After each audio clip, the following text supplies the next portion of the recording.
नमस्कार साथियों, आज हम अंग्रेजी के 50 शब्द सीखेंगे।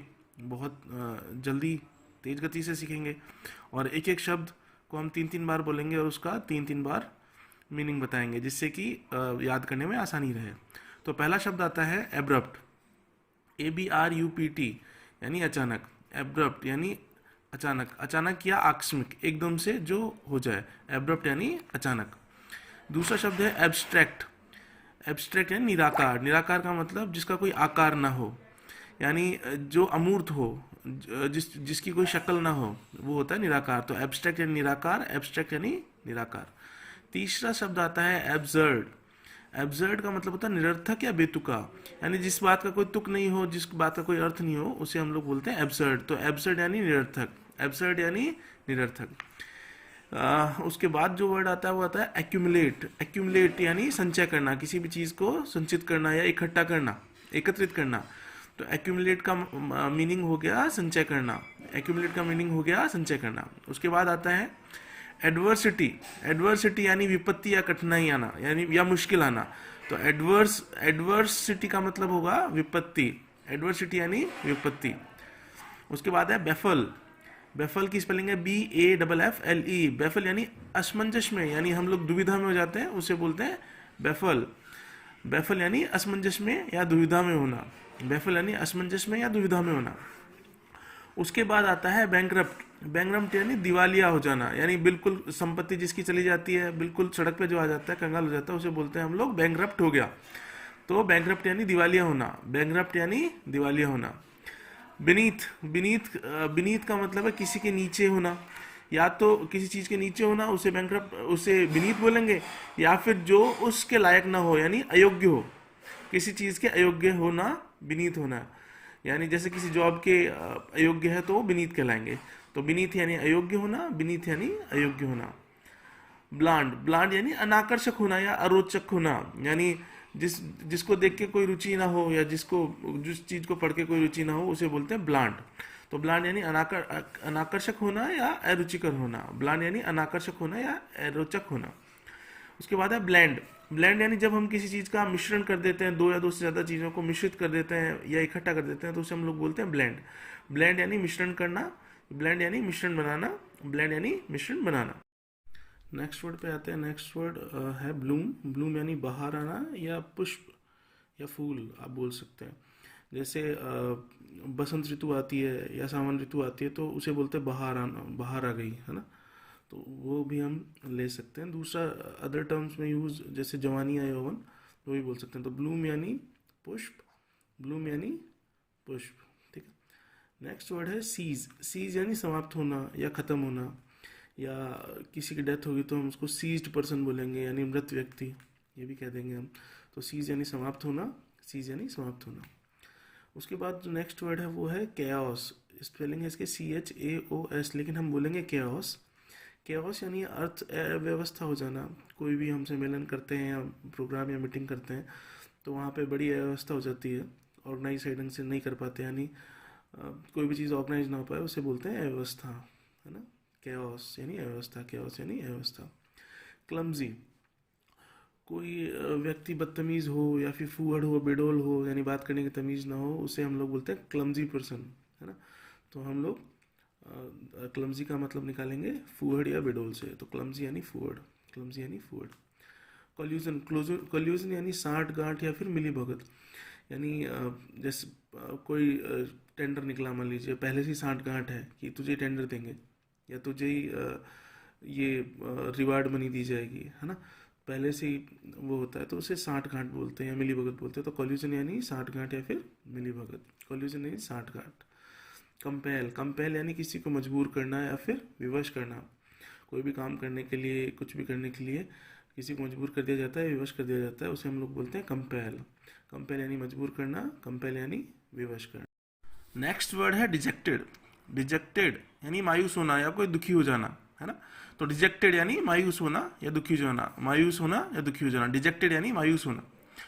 डेलिकेट। डेलिकेट यानी कोमल या संवेदनशील। जैसे क्रिकेट के टर्म में बोलो डेलिकेट टच, जैसे मोहम्मद अजरुद्दीन थे, डेलिकेट शॉट्स मारते थे। राहुल द्रविड़ थे, डेलिकेट शॉट्स मारते थे, बस डायरेक्शन दे देते थे बॉल को, है ना।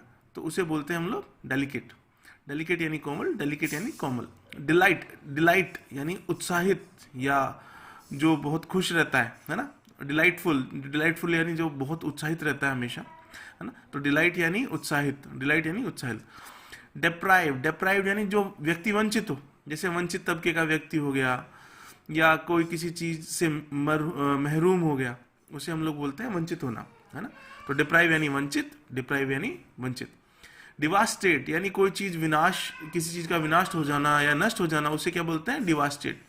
डिवास्टेट हो गई कोई चीज, तो डिवास्टेट यानी विनाश करना, डिवास्टेट यानी विध्वंस करना या विनाश करना। डिन, DIN, बड़ी छोटी सी स्पेलिंग है, DIN।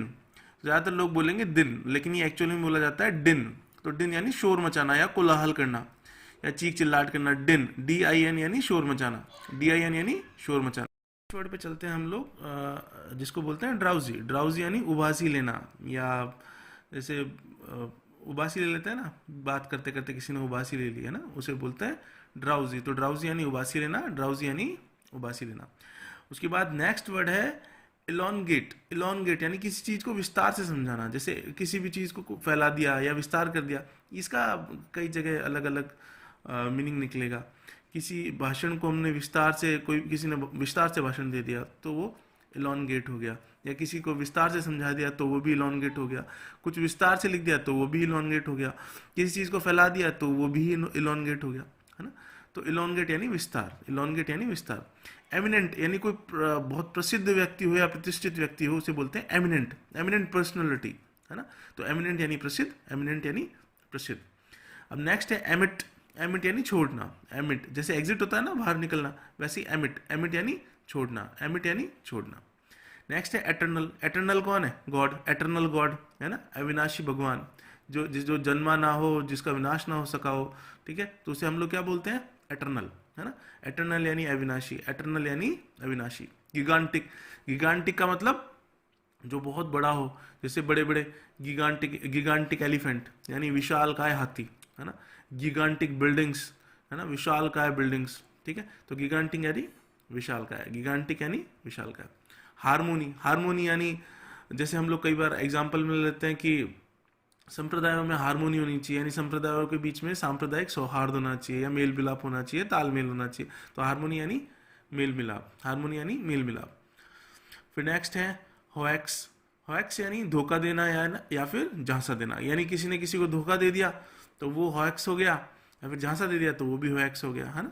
उसके बाद आता है इंसैन। इंसैन का कई वर्ड हो सकता है, जैसे उन्मादी हो गया, पागल हो गया, दीवाना हो गया, विक्षिप्त हो गया, है ना। तो इंसैन यानी उन्मादी या फिर पागल, इंसैन यानी उन्मादी या फिर पागल। उसके बाद नेक्स्ट आते हैं इसको बोलते हैं जेड, है ना। वैसे तो जेड सिर्फ जी लिख देते हैं तब, ये जेड की स्पेलिंग है JADE, यानी थका हुआ, यानी जो थक जाए इंसान उसे क्या बोलेंगे? जेड। जेड यानी थका हुआ, जेड यानी थका हुआ। लेविश, जैसे कोई लाइफ जी रहा है अपनी, लेविशिंग लाइफ जी रहा है, यानी विलासितापूर्ण लाइफ जीना, यानी लेविशिंग लाइफ स्टाइल होना, ऐसे बोलते हैं ना अपन। तो लेविश यानी विलासिता, लेविश यानी विलासिता, लेविश यानी विलासिता। नेक्स्ट वर्ड है, जैसे हम लोगों ने पढ़ा है हिस्ट्री में कि पहले मेमथ्स होते थे, यानी मेमथ्स बहुत बड़े बड़े हाथी होते थे, तो उन्हें भी मेमथ बोला जाता था। एक्चुअली में मेमथ का मीनिंग ही विशाल होता है ना। मेमथ को क्या बोलते हैं हम? विशाल। मेमथ यानी विशाल। मोनोपोली, किसी का एकाधिकार हो जाना किसी चीज, जैसे मान लीजिए किसी ने कोई डिस्कवरी की है किसी चीज की, और या फिर कोई चीज बनाई जा रही है, तो उस पर मार्केट में उसने छोड़ दिया, मार्केट में उसका एकाधिकार है, यानी मार्केट में कोई दूसरी वैसी कोई चीज आई नहीं, ठीक है, तो क्या हो जाएगी? उसकी मोनोपोली हो जाएगी, है ना। नैब, नैब यानी गिरफ्तार करना, नैब यानी गिरफ्तार करना, किसी को हम लोग गिरफ्तार करते हैं या अरेस्ट कर लेते हैं, उसे हम लोग नैब भी बोलते हैं, NAB यानी गिरफ्तार करना। नेक्स्ट वर्ड पे आते हैं, जिसको हम लोग बोलते हैं ओबेज। ओबेज यानी मोटा, जैसे ओबेसिटी होता है ना, यानी मोटापा, तो ओबेज से मिलके बना है ओबेसिटी, यानी मोटापा होना, ठीक है। तो ओबेज यानी मोटा, ओबेज यानी स्थूल या मोटा हो जाता, है ना। पैसिफाई, पैसिफाई यानी किसी को शांत करते हैं ना हम लोग, है ना। कोई उग्र हो गया तो उसे हम लोग जब शांत करते हैं तो उसे बोलते हैं पैसिफाई कर दिया उसे, यानी शांत कर दिया। तो पैसिफाई यानी शांत करना, पैसिफाई यानी शांत करना। रैश, रैश यानी कोई उतावला हो या बिल्कुल विवेकहीन हो या फिर जल्दबाजी में जो काम करे, उसे क्या हम लोग क्या बोलते हैं? रैश। जैसे हम लोग बोलते हैं रैश ड्राइविंग कर रहा है, यानी बहुत बेकार गाड़ी चला रहा है, उतावलापन से बिना सोचे समझे गाड़ी चला रहा है, उसे बोलते हैं रैश ड्राइविंग बोलते हैं ना, है ना।